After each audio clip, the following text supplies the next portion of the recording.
नमस्कार, ऐसा देश हो मेरा में आपका स्वागत है। मैं हूं रामवीर श्रेष्ठ और आज हम महीने भर की खबरों की समीक्षा करने के लिए यहां बैठे हैं।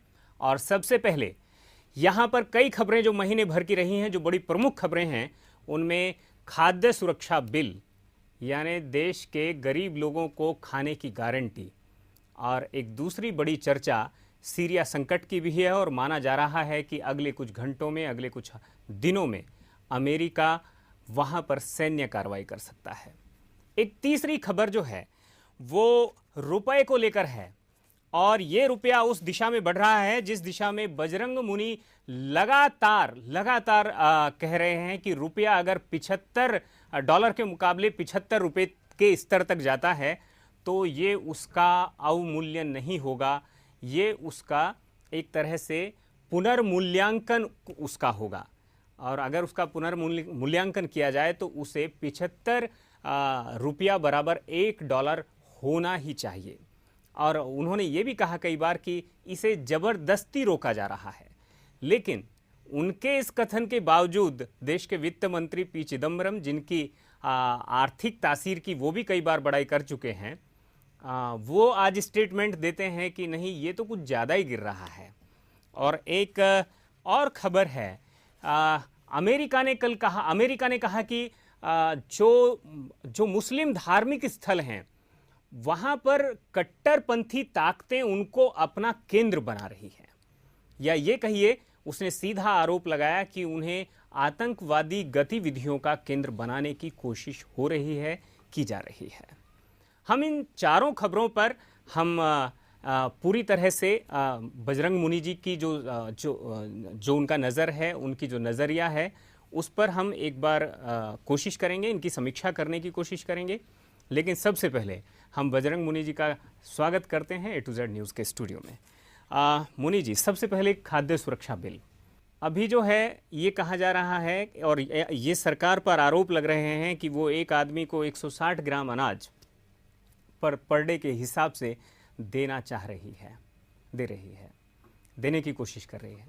तो एक आदमी 160 ग्राम अनाज में क्या अपना पेट भर पाएगा, और जबकि सरकार इसे चुनावी मुद्दे के रूप में भुनाने की तैयारी में भी है। इस बात को आप सोचिए कि सरकार ने ये कब कहा है कि हम आपको भरपेट अनाज दे रहे हैं। ऐसा माना जा रहा है या प्रचारित किया जा रहा है देश भर में कि आज लोग आधे पेट सोते हैं, बहुत लोग। इसका मतलब है कि आप कह रहे हैं कि ये प्रचारित किया जा रहा है। जी, प्रचारित किया जा रहा है। अगर प्रचारित किया जा रहा है तो इसका मतलब सरकार गलत कर रही है। नहीं, मेरा ये कहना है कि आधे पेट आज लोग सो रहे हैं, तो आधे पेट तो वो सो रहे हैं खा करके, और आधे पेट की व्यवस्था सरकार कर दे रही है। आप कह रहे हैं कि ये प्रचारित किया जा रहा है। जी, तो आधे पेट वास्तव में तो मेरा ये कहना ये है कि लोग भरपेट खा रहे हैं, वर्तमान समय में आधे पेट नहीं खा रहे हैं। ये अलग बात है कि दुनिया के अनेक देशों की तुलना में यहाँ के लोग उतना पौष्टिक आहार नहीं ले पा रहे हैं। यह एक अलग बात है, मैं इसको मानता हूँ कि दुनिया के अनेक देशों की तुलना में एक तरफ हम कम पौष्टिक आहार ले रहे हैं, लेकिन दुनिया में और इथियोपिया सरीखे ऐसे भी देश हैं कि जिनमें हमारा आकलन उनसे तो कम से कम अच्छा है। फिर भी मैं आपको ये कहूँगा कि आधे पेट खा रहे हैं बहुत लोग, इस बात में कुछ सच्चाई भी हो सकती है। किसी को आधे पेट उड़ीसा का काला हांडी का इलाका, कई जगह इस तरह की बातें कुछ आती रहती हैं। आधे पेट खाते हैं, कई जगह के लोग 3/4 भोजन के लिए बालकों को बेचने की भी खबरें आती रहती हैं। तो कुल मिलाकर के प्रत्येक व्यक्ति को 390 ग्राम अनाज की आवश्यकता पड़ती है प्रतिदिन, और सरकार दे रही है 160 ग्राम, और सरकार 160 ग्राम अतिरिक्त दे रही है।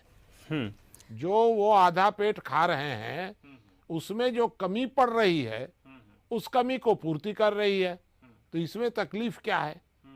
मेरे विचार से तो इसमें तकलीफ की कोई बात नहीं है। सरकार का कहना है कि 2 कदम आप चलो, 2 कदम हम चलें तो पेट भर जाएगा। है ना, तो तब उनका पेट भर जाएगा। तो विपक्ष राजनीति किस लिए कर रहा है? दिक्कत है विपक्ष भी कहाँ राजनीति कर रहा है। हम्म, विपक्ष तो यह कह रहा है कि यह काम आपने पहले क्यों नहीं उठाया, यह कदम आपका बहुत अच्छा कदम था। विपक्ष तो यही कह रहा है। लेकिन विपक्ष भी सरकार में था, उसने क्यों नहीं वो पहले उठाया? उसने वो कांग्रेस वाले बोलेंगे या सरकारी पक्ष बोलेगा कि आपने क्या किया था। ये मेरा विषय नहीं है। ठीक बात है। मेरा तो कहना यह है कि कांग्रेस पार्टी ने इस कदम को देर से उठाया क्योंकि उसका उद्देश्य था कि चुनाव के टाइम में उठाएंगे तो इससे चुनावी लाभ भी ले लेंगे। बिल्कुल, ये ऐसा हो सकता है।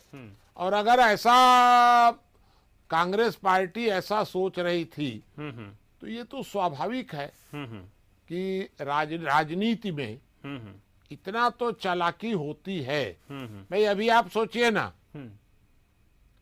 कि अभी थोड़े दिन पहले उत्तर प्रदेश में क्या आवश्यकता आ पड़ी थी विश्व हिंदू परिषद को कि अभी चुनाव के पहले थोड़े दिन पहले चुनाव। हम इस मुद्दे पर आएंगे, लेकिन हम इसी मुद्दे पर मैं बना रहना चाहता हूं। एक बात यह भी है कि मनरेगा जैसी योजनाएं सरकार ने चला रखी हैं और मनरेगा के कारण से व्यक्ति को जिसको कुछ नहीं है, जिसके पास रोजगार, उसको 100 रुपये का रोजगार 100 दिन में पाने की गारंटी है। कई जगह उसको 200 दिन करने की तैयारी है। सरकार इस भी पक्ष में है कि उसको 365 दिन तक उसको रोजगार को दिया जाए। ऐसे में व्यक्ति को, लोगों को अलग से 160 ग्राम अनाज देने की ज़रूरत, और कहा जा रहा है कि इससे बहुत बड़ा वित्तीय बोझ जो है वो सरकार पर पड़ेगा, खासतौर पर देश पर पड़ेगा। और जो इसमें डिस्ट्रीब्यूशन एजेंसीज होंगी, एक देश में बहुत बड़ा घपला सा मचेगा। ठीक है, ये कहीं बहुत आसानी से ऐसे लोगों की जेब में नहीं चला जाएगा। दोनों बातें आप जो कह रहे हैं, हाँ, वो दोनों बातों की कल्पना है। हाँ, मनरेगा जो चालू हुआ, बिल्कुल, तो मनरेगा के भी पक्ष और विपक्ष दोनों पक्ष दिखे। ये बात सही है कि मनरेगा के चालू होने से, और भारत जहां पर भ्रष्टाचार बहुत नीचे तक घर कर गया, उसके कारण मजदूरी बढ़ी, तो गांव में मजदूरी बढ़ी। हाँ, बिल्कुल। तो जो किसान मजदूर खरीद कर लगाते थे उनके उत्पादन पर असर पड़ा उसका। लेकिन न्याय संगत बात तो यही थी कि मनरेगा को चालू रखा जाए। न्याय संगत यह उचित नहीं था कि जो लोग मजदूरी कर रहे हैं वो यदि उनको मुफ्त में खाना दे दिया जाएगा और वो मजदूरी नहीं करेंगे, इसलिए उनकी भूख को बनाए रखा जाए जिससे कि वो काम करें। यह जो सोच है, यह सोच ही गलत है। तो ये गलत काम तो सरकार कर रही है ना? नहीं, सरकार तो ये कर रही है कि सरकार तो उनकी भूख को कम कर रही है, तो सरकार गलत कहाँ कर रही है? सरकार तो वे लोग वास्तव में गलत तो वे लोग कर रहे हैं जो यह कहते हैं कि इस प्रकार कर देने से लोग काम करना बंद कर देंगे। आप अनाज खरीद सकें इसलिए आपको रोजगार दिया गया, उसके एवज में आपको पैसा दिया गया। ठीक है, और अब आपको वो पैसा तो दिया ही जा रहा है, साथ में आपको अनाज भी दिया जा रहा है। ठीक है, तो पहले तो लोग काम इसलिए मनरेगा में भी लोग काम नहीं करते हैं, वो पैसा ही पैसा आता है जो कुछ है उसमें, और अब साथ में अनाज भी दिया जाने लगा। इसके कारण से एक सैद्धांतिक रूप से या एक ये बात सामने आ रही है कि कहीं एक सामाजिक समस्या के रूप में हमारे सामने एक स्थायी एक तस्वीर बनकर ना रह जाए कि लोग अकर्मण्य होना शुरू हो जाएं, काम करने से जी चुराना शुरू कर दें। यही मेरा ये कहना ये है कि पूरे भारत में जो दो ऐसे वर्ग बन गए थे कि एक वर्ग अपना श्रम बेचेगा मजबूरी में, बिल्कुल, और एक वर्ग श्रम खरीदेगा उसकी मजबूरी में, अपनी मजबूरी में नहीं, उसकी मजबूरी में। मैं एक बार पहले भी आपके इसी चैनल पर बोला था, बिल्कुल, कि मेरे परिवार के लोग अमेरिका अगर जाते हैं तो वहां जाकर के वो घर का सारा काम खुद करते हैं, अब भारत में आते हैं तो छोटा मोटा काम भी स्वयं नहीं करते हैं। क्यों? आखिर अमेरिका की और भारत की संस्कृति में इतना अंतर कैसे आ गया? रामानुजगंज के श्रमिक का श्रम अगर कोई दिल्ली का उद्योगपति खरीदे तो समझ में आता है कि वो महंगा, उसकी कीमत अच्छी मिलनी चाहिए, लेकिन रामानुजगंज का श्रमिक अगर उसके श्रम को वहीं का किसान खरीदे तो वो आप अपेक्षा करें कि दिल्ली का उद्योगपति जितना उसको कीमत देता है उतनी कीमत वो भी उसको दे दे, ऐसा तो संभव नहीं है। नहीं, मेरा तो ये कहना है कि रामानुजगंज का श्रमिक अगर किसान को श्रम बेचने के लिए वर्तमान समय में मजबूर है, वर्तमान समय में अगर उसकी वह मजबूरी कम कर दी जाए और उसकी इच्छा के रूप में बदल दिया जाए तो इसमें कहाँ अन्याय है? मेरे विचार से मैं तो अन्याय कोई नहीं, मैं सिर्फ अन्याय की नहीं, मैं तो अकर्मण्यता की भी बात कर रहा नहीं, हूँ। अकर्मण्यता गांव में ऐसे लोग हैं जो या शहर में भी बहुत बड़ी तादाद में इस तरह के लोग हैं, श्रमिक तबके में भी हैं, जो दिन भर काम करते हैं और जो कमाते हैं वो ऐसा भगवान ने संतोष दिया है कि या तो बस पेट भरने के लिए उसमें से निकाल देते हैं और शराब पीने के लिए निकाल लेते हैं और फिर अगले दिन के लिए क्या आप इस बात से सहमत हैं क्या कि अकर्मण्यता का ठेका हम ही लोगों का है? उनकी उसमें कोई हिस्सेदारी नहीं होगी, वो केवल काम करें और बाकी ऊपर वाले अकर्मण्य बने रहें। आपका कहना है कि किसान काम नहीं करता है, उसके यहाँ केवल मजदूर काम करता है। तो मेरा ये कहना है कि अगर किसान काम करता है, अकर्मण्य नहीं है, तो अगर किसान की जगह वो हो जाएगा किसान हो कहाँ जा रहा है? तो 100 रुपए में वो किसान नहीं हो जा रहा है मनरेगा के कारण से, 160 ग्राम अनाज में वो किसान नहीं हो जा रहा है। उसकी दरअसल ये औकात है, ये उसकी वक़्त है कि वो 11 आप केवल कालाहांडी की या इस तरह की कुछ इंटीरियर की बातें छोड़ दें, दिल्ली की झुग्गी वाला एक भी आदमी दिल्ली के अंदर या इस तरह के बड़े शहरों में एक भी आदमी नहीं होगा जो 11 रुपए किलो गेहूं ना खरीद सके और 12 रुपए किलो का चावल ना खरीद सके।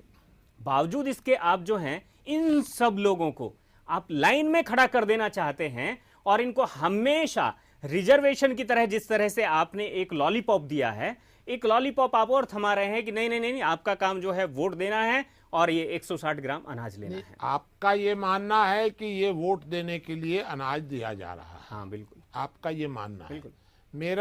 मेरा ऐसा मानना है कि यदि वोट देने के लिए भी दिया जा रहा हो, यदि, तब भी कोई गलत नहीं है क्योंकि उनको दिया जा रहा है।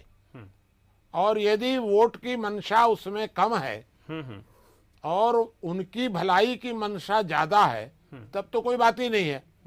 लेकिन हर हालत में आर्थिक विषमता घटनी चाहिए। जो नीचे का जो तबका है, नहीं, मुनि जी, मंशा तो सबकी साफ नजर आ रही है।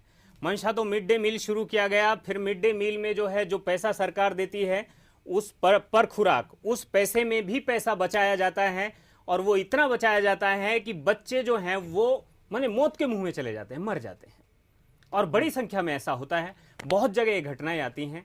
माने योजनाएं चलाने के लिए या समाज कल्याण के लिए ना होकर ऐसा लगता है जैसे अफसरशाही कहीं ना कहीं कुछ सोशल जो इस तरह के एलिमेंट हैं उनके साथ मिलकर कुछ कर रही है। मैं आपको ये बता दूं कि सरकार जितनी भी योजनाएं चलाएगी जी, चाहे वो मिड डे मील चलावे अथवा अभी जो दे रही है, बिल्कुल, अनाज वगैरह, मनरेगा है, खाद्य सुरक्षा या खाद्य सुरक्षा वगैरह जो दे रही है, ये सब जो चला रही है, अंततोगत्वा इसमें भ्रष्टाचार तो होगा।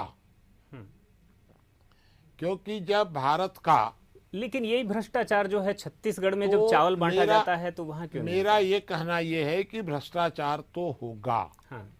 और छत्तीसगढ़ में भी है, छत्तीसगढ़ में भी है।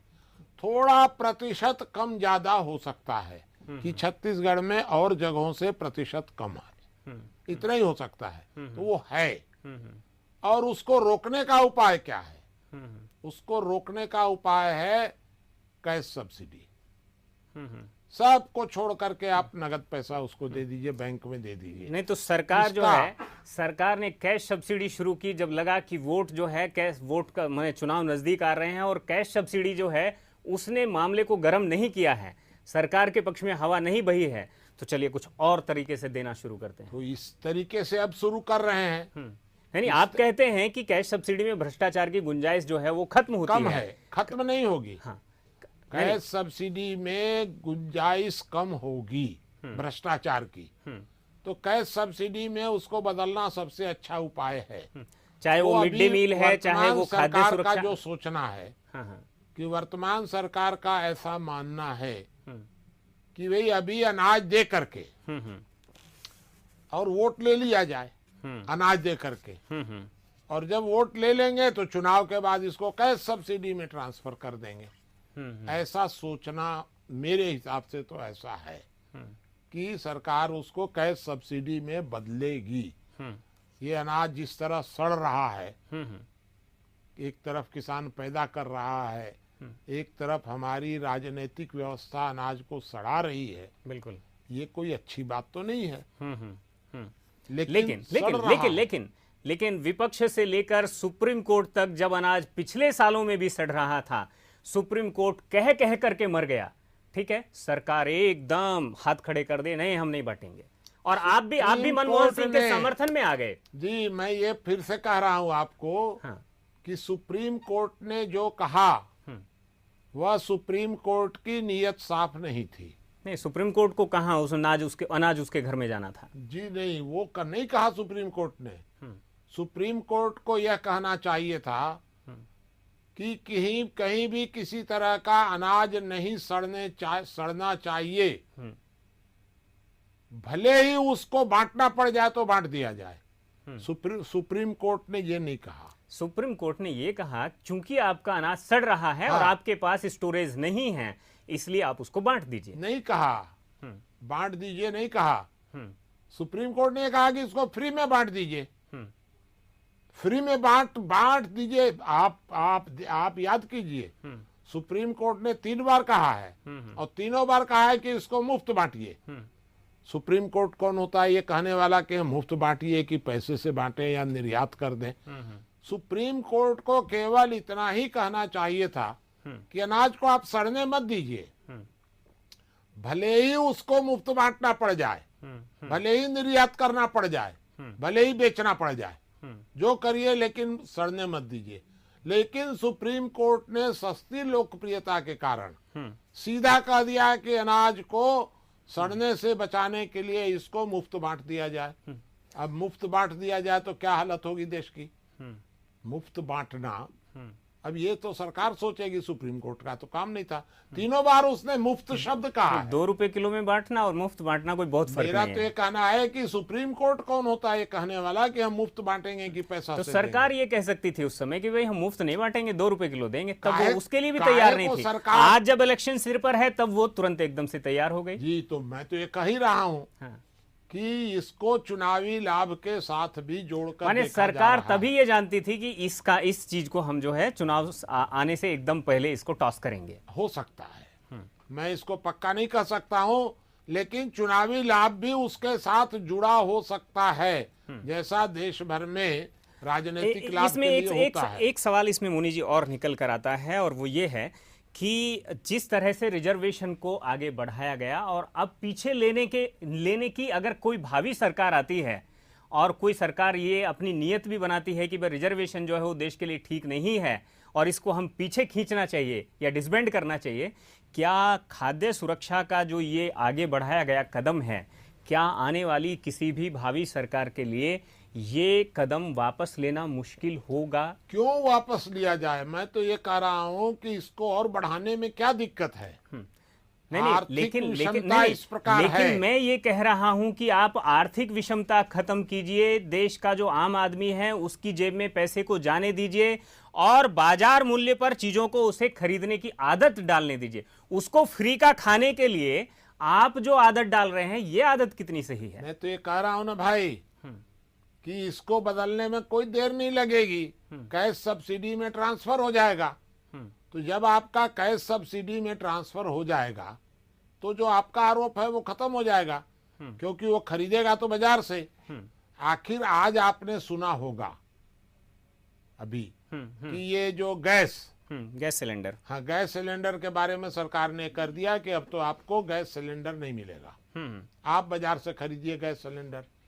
मिट्टी तेल को भी उसी तरह किया जा रहा है कि धीरे धीरे कैश सब्सिडी में कर रहे हैं। तो ये सोच सरकार की ठीक है, लेकिन सरकार अपने राजनीतिक लाभ के लिए इसको प्रारंभ कर रही है अनाज से हम्म, और ट्रांसफर कर देगी कैश सब्सिडी में। मेरे विचार से तो बहुत अच्छी योजना है और इस योजना को बढ़ाना चाहिए। और अगर इससे कुछ राजनीतिक लाभ भी कांग्रेस पार्टी उठाती है तो कोई बुरी बात नहीं है उससे कि कोई माने बुरी बात है, क्योंकि सब दल राजनीतिक लाभ के लिए कुछ ना कुछ कर रहे हैं। तो नहीं, ये एक बात आपकी फाइनली निकल कर आ गई कि कुछ ना कुछ जो कुछ खाद्य सब जो ये खाद्य सुरक्षा बिल है, मुनि जी का भी आखिर में ये साफ कहना है कि राजनीतिक लाभ जो है वो कोई बुराई नहीं है, वो राजनीतिक दलों के लिए आवश्यक कदम है और वो कदम उठाते हैं। इससे भी पहले इस तरह के कदम उठाए गए भी हैं। हम एक अगले मुद्दे पर आगे बढ़ने की कोशिश करते हैं और ये मुद्दा है अंतर्राष्ट्रीय। और अंतर्राष्ट्रीय मामलों में अगर हम सीरिया की बात करें तो सीरिया इस समय संकट में है, इसी तरह के संकट में जिस तरह के संकट में कभी इराक था। बात तो ये है कि पूरी दुनिया में अभी पूरा विश्व एक ध्रुवीय हो गया है और उस ध्रुव का नेता, उस ध्रुव का केंद्र अमेरिका है। ये बात एकदम मानने की है। अमेरिका है। अमेरिका का मतलब ये हुआ कि दुनिया में यदि 3 प्रकार के लोग हैं या 3 प्रकार के देश हैं या विचारधाराएं हैं, अमेरिका उसमें लोकतांत्रिक विचारधारा को बढ़ाता है। चाहे फिर अफगानिस्तान पर हमला करना पड़े या इराक पर करना पड़े, हाँ, जो भी करना पड़े। इस्लाम जो है, ये कौन सा लोकतंत्र है कि अफगानिस्तान में कुछ लोगों को, इराक में, सीरिया में, मेरा तो ये कुवैत कहना में है कि केवल आप अमेरिका से ही प्रश्न क्यों करते हैं लोकतंत्र का। लोकतंत्र की जो लेकिन अमेरिका, लेकिन ये भी बात है कि अमेरिका ने सीरिया के लोकतंत्र का ठेका क्यों उठा रखा है, इराक के लोकतंत्र का ठेका क्यों उठाता है? अफगानिस्तान के लोग राजशाही में जिए अपने परिवार में, या वो सामंतशाही में जिए या लोकशाही में जिए, ये उनका अपना मसला है। मेरा ये कहना ये है कि इस्लामिक देशों में कहीं भी लोकतंत्र नहीं है। हाँ, ठीक है। और साम्यवादी देशों में लोकतंत्र अब शुरू हो रहा है कहीं कहीं। रूस में थोड़ा बहुत चीन में आ रहा है। तो साम्यवादी देश लोकतंत्र की तरफ बढ़ रहे हैं हार थक कर। तो प्रश्न ये है कि तानाशाही के साथ यदि लोकतांत्रिक देश तानाशाही के साथ भिड़ते हैं और उस भिड़ने में शुद्ध लोकतंत्र से कहीं अलग हटकर भी कदम उठाते हैं, तो हम आधे लोकतंत्र का समर्थन करें कि शुद्ध तानाशाही का समर्थन करें। अमेरिका ने इराक पर जो किया वह लोकतंत्र से परे हटकर था। सीरिया में भी जो करेगा वह लोकतंत्र से परे हटकर करेगा। और फिर भी आप कह रहे हैं कि रास्ता लोकतंत्र फिर भी का मैं आपसे कह रहा हूं कि किसी शुद्ध तानाशाह देश के ऊपर अगर कोई लोकतांत्रिक देश यदि किसी तरह का शुद्ध लोकतंत्र से अलग हटकर भी अगर उस पर आक्रमण करता है तो बीच में हमको क्यों कष्ट में आना चाहिए। खास करके मैं आपको कह रहा हूं कि जबकि तस्वीर साफ है कि वो अरब देशों से तेल निकालना चाहता है, उनकी जमीन के अंदर जो पत्ता फैला हुआ जो वो पीला सोना है, उस लिक्विड का वो वहां से शक करना चाहता है और वो सब उसी के लिए आक्रमण कर रहा है। और वो कहीं लोकतंत्र उसमें बीच में कहीं नहीं है। तो फिर अगर वो वहां से ऐसा करना चाहता है तो वो अगर नहीं करेगा तो आप कर लेंगे क्या कुछ? तो प्रश्न ये है कि हम उस बीच में कहा है। खासकर मेरा ये कहना ये है खास करके कि मुसलमानों में कुछ प्रतिशत 2-4-5% जो धार्मिक लोग हैं, उन धार्मिक लोगों को अगर छोड़ दिया जाए तो बाकी 80-90% जो मुसलमान है वो तो इसी तरह लड़ने भिड़ने में ही रुचि लेता है और वह तो लड़ भिड़ करके ही अपने को आगे लाता है। नहीं, इस 4 तरह की नहीं, इस 80-90% में क्या उनके बच्चे भी हैं, क्या उनके बुजुर्ग भी हैं, क्या उनकी महिलाएं भी हैं? वो सब जा रहे हैं उस लाइन पर। देखिए मैं आपको 4 संस्कृतियां बता देता हूं। जी जी जी। 4 संस्कृतियों में जो हिंदू संस्कृति है वह तर्क को प्रधान मानती है और वो ब्राह्मण संस्कृति है, विचार मंथन। जो इस्लामिक भले ही यहाँ पर नक्सली और जो बाकी भी बाकी है, चीजें ये धीरे धीरे अब आ रहे हैं। दूसरी जो संस्कृति है वो है इस्लामिक संस्कृति, वो क्षत्रिय संस्कृति है। वो माने तर्क फर्क नहीं जानते हैं, विचार मंथन ये सब कुछ नहीं, वो तो केवल लड़ना भिड़ना जानते हैं। और अमेरिका में वैश्य संस्कृति है, जो लूटना कि जानते जो वहाँ लड़ना भिड़ना ज्यादा नहीं हैं। और तर्क वितर्क ज्यादा नहीं, व्यापारिक कलाबाजी से धन के बल पर दुनिया को अपने साथ जोड़ लिया नहीं, क्या आप कह रहे हैं कि अमेरिका क्षत्रिय नहीं है? वो सबकी नाक में दम नहीं, किए नहीं हुए है, है। क्षत्रिय नहीं है। हाँ। वो मुस्लिम कंट्रीज को भी पैसा दे करके खरीद लेता है अमेरिका। यानी वो तो मेरे ख्याल से क्षत्रिय भी है, वैश्य भी है, वो तो सारे काम कर रहा है। वो तो फिर अब और वो ब्राह्मण भी है। ये तो सारे लोग चारों प्रकार के होते हैं। हाँ हाँ हाँ। चारों प्रकार के। चौथी संस्कृति साम्यवादी संस्कृति नहीं, है। दुनिया भर का इंटेलिजेंसिया उसने अपने पास रख लिया, दुनिया भर के हथियार उसने जुटा लिए, सारा कुछ किया दुनिया भर है, का पैसा सारा कुछ किया है उसने। हाँ। दुनिया भर के इंटेलिजेंसिया को अपने पास रखा है पैसे के बल पर। अगर खाली मुस्लिम देश होंगे, माने आपका कहना है वो तो कुरुक्षेत्र में ही खड़े रहते हैं वो 24 तो घंटे। खाली मुस्लिम अगर होंगे तो सिया सुन्नी आपस में कट मरेंगे जरूर। और अगर कहीं खाली सुन्नी होंगे तो सुन्नी ही सुन्नी में आपस में कट मरेंगे। उनको कटना मरना है। और जो मारकाट से ही जिंदा है, अपने को जिंदा रखे हैं, उनको मरना ही है। तो अगर कुछ इराक में भी मरते हैं, कुछ अफगानिस्तान में भी मरते हैं, कुछ अभी मर जाएंगे यहाँ भी, तो अगर ये कुछ इस तरह से आपस में मरते हैं। मेरा कहना मुनि जी ये है कि कौन कहाँ अपने घर में क्या कर रहा है अलग बात है, लेकिन आप जो है 15,000 किलोमीटर दूर से जो है आप आते हैं और आकर के नहीं आप जो है गलत कर रहे हैं यहाँ पर, और आप जो है हम इस पक्ष के साथ मेरा तो ये कहना है कि हम इसका सीरिया का पक्ष क्यों लें।